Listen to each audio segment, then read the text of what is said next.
வணக்கம், நான் உங்கள் சோஜித். இன்னைக்கு நான் சென்னை கத்திப்பாறை ஃபுட் ஸ்ட்ரீட்ல தான் இருக்கேன். நம்ம ஃபேமிலியோட போயிருந்தோம் சாப்பிட்றதுக்காக. நைட்டு கரெக்டாக டைம் வந்து 11:30 மணிக்கு கூட்டம் ஏகப்பட்ட கூட்டமாக இருக்கு. சரி ரைட்டு அப்படின்ட்டு நானும் ஒரு சில கடைக்குள்ளே போயிட்டு நமக்கு தேவையான சாப்பாடெல்லாம் ஆர்டர் கொடுத்துட்டு வந்தாச்சு. சரி ரைட்டு கொடுத்த ஆர்டர்லாம் கரெக்டாக நம்ம டேபிளுக்கு போயிடும். நான் அப்படியே சைடில் வந்து கொஞ்ச நேரம் சுற்றி வீடியோ எடுத்துட்டு இருந்தேன். சாப்பிட்றதுக்கு கொஞ்சம் லேட்டாக வந்துட்டு நினைக்கிறேன். எல்லாரும் பிரித்து மேய்ஞ்சிட்டு இருக்காங்க. நானும் அப்படியே கேஷுவலாக பேசிக்கிட்டே சாப்பிட ஆரம்பிச்சிட்டேன்.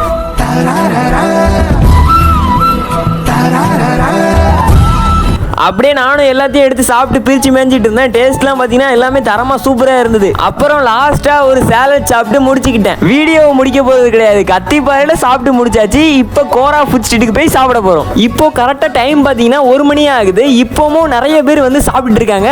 நம்மளை மாதிரி தான் நிறைய பேர் சென்னையில் இருக்காங்க அப்படின்னு நினச்சிக்கிட்டேன். அப்புறம் அப்படியே ஒவ்வொரு கடையாக பார்த்துட்டு போயிட்டு நமக்கு என்னென்ன வேணுமோ அதெல்லாம் ஆர்டர் கொடுத்துட்டு வந்தாச்சு. சாப்பிட்ற ஐட்டம் எதுவாக இருந்தாலும் சரி தான், ஆனால் 10 நிமிஷத்தில் அவங்க ஆர்டர் கொடுத்தோடனே ரெடி பண்ணி கொடுத்துருவாங்க. நீங்கள் எல்லாருமே நம்ம யூடியூப் சேனலை சப்ஸ்கிரைப் பண்ணி வச்சுக்கோங்க. ஏன்னா நம்ம சேனல் 1 லட்சம் சப்ஸ்கிரைப் அடிக்க இன்னும் 3000 மட்டும்தான் தேவை. அதனால தான் சொல்கிறேன். இன்ஸ்டாகிராமில் நம்ம வீடியோ பார்க்குறவங்க ஃபாலோ பண்ணிக்கோங்க. அப்புறம் வந்து நம்ம ஆர்டர் பண்ண கொத்து பரோட்டா வந்துருந்துச்சு. அப்புறம் நம்ம ஒரு வெஜ் ஃப்ரைட் ரைஸ் ஒன்று வாங்கியிருந்தோம். அரை தூக்கத்தில் இருந்தாலும் சாப்பாடை விட்டுறக்கூடாது, எப்படியாவது சாப்பிட்டுருணும் அப்படின்ட்டு சாப்பிட்டுட்டு இருந்தேன். அப்புறம் நம்ம குட்டி தம்பி பார்த்தீங்கன்னா நைட்டு 1:30 உட்காந்து ஜூஸ் ஐஸ்கிரீம் அப்படின்ட்டு வெளுத்து வாங்கிட்டு இருக்கான்.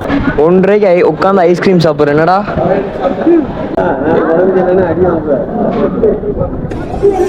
அவனை வச்சு நாங்கள் கொஞ்ச நேரம் ஃபன் பண்ணிட்டு இருந்தோம். அப்புறம் நானும் அவன் கூட போய் உட்காந்து ஐஸ்கிரீம் சாப்பிட்டேன். என் கண்ணை பார்த்தீங்கன்னாலே தெரியும், செமையாக தூக்கம் வரும். அவ்வளோ தூக்கத்தில் உட்காந்து ஐஸ்கிரீம் சாப்பிட்டு இருக்கேன். ஒரு வழியாக கோரா ஃபுட் ஸ்ட்ரீட்டில் சாப்பிட்டு முடிச்சாச்சு. இப்போ சென்னையிலேயே பன் பட்டர் ஜாமுக்கு ஃபேமஸான கடை பில்லாலுக்கு தான் வந்திருக்கும். நைட்டு 2 மணிக்கு இப்படி கொட்டுற மலையில் வெயிட் பண்ணி பன் பட்டர் ஜாம் வாங்கிட்டு போகிற அளவுக்கு இந்த கடை ஃபேமஸ். அந்த கூட்டத்தில் வெயிட் பண்ணி நாங்களும் பன் பட்டர் ஜாமை வாங்கியாச்சு. என் அண்ணன் அதை மலையில் நனையாம பாதுகாப்பாக கொண்டு போயிட்டு இருக்கான். நான் பின்னாடியே வீடியோ எடுத்துகிட்டே வந்தேன். ஒரு வழியாக பன் பட்டர் ஜாமை நனையாம கொண்டு வந்தாச்சு. இப்போ சாப்பிட்டு பார்த்தா டேஸ்ட் வேற லெவலா இருக்கு. நான் என்னோட ஓன் எக்ஸ்பீரியன்ஸை சொல்றேன். நீங்க சென்னை வந்தீங்கன்னா கண்டிப்பா இந்த பிலால் ஷாப்ல பன் பட்டர் ஜாம் ஒரு தடவை சாப்பிட்டு பாருங்க. உண்மையிலே டேஸ்ட் நல்லா இருக்கும். இன்னைக்கான விளாக் உங்க எல்லாருக்குமே பிடிச்சிருக்கும்னு நினைக்கிறேன். நம்ம சேனலுக்கு யாரும் புதுசா வந்திருந்தீங்கன்னா like and subscribe plus follow பண்ணிக்கோங்க. போயிட்டு வரேன். டாடா.